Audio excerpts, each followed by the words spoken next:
He provoked a war against Denmark.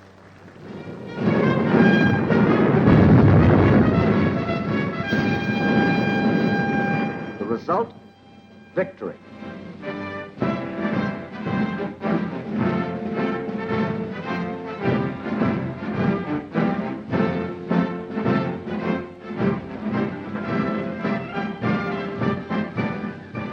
Two years later, against Austria.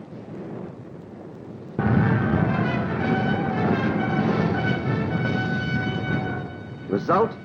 Another victory.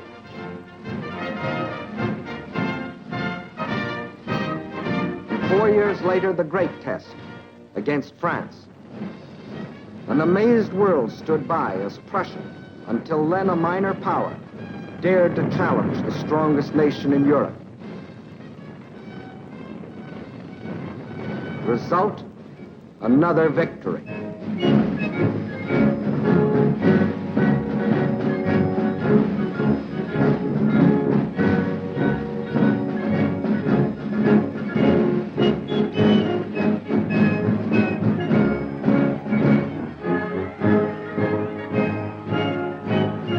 This was the moment of triumph that changed the history of the world.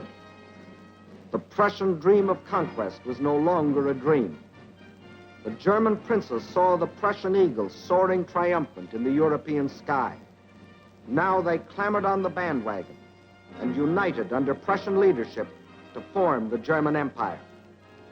And in the Hall of Mirrors in Versailles, heart of defeated France, Bismarck saw his Prussian king crowned German emperor, absolute monarch of a new empire, founded on blood, iron, and conquest.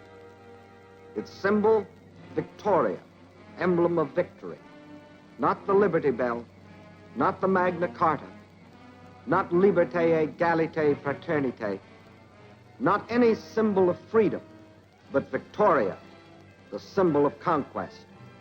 Thus, Prussia had created Germany, and the myth of Prussian superiority had become the myth of the master race. And if the Carl Schmitt of that generation had any worries about the liberties that had been denied him, they were now forgotten. In this moment of triumph, just to be a German was enough. In the newly created Reich, industry flourished as never before. The merchant fleet grew larger every day. German harbors were jammed with commerce, and German stomachs filled with beer and sausage. Germany had achieved unity, become rich. No other country threatened her. The world hoped for a peaceful, good neighbor. But the world had forgotten the Prussian tradition that Germany had inherited. A tradition not of peace and friendship, but of war and conquest.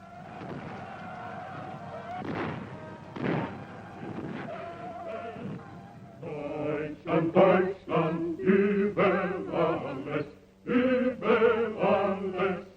And by now, Carl Schmitt of the second generation, the father of the Carl Schmitt we had to fight, was arrogantly singing Deutschland, Deutschland über alles, Germany, Germany over all, as he proudly watched his fatherland becoming the most aggressively nationalistic country in the world. Industry was carefully controlled to accord with the policies of the great General Staff. For in the new Reich, Bismarck had added a fourth pillar to the structure of the warlike state. Frederick's militarists, landowners, and state officials had been joined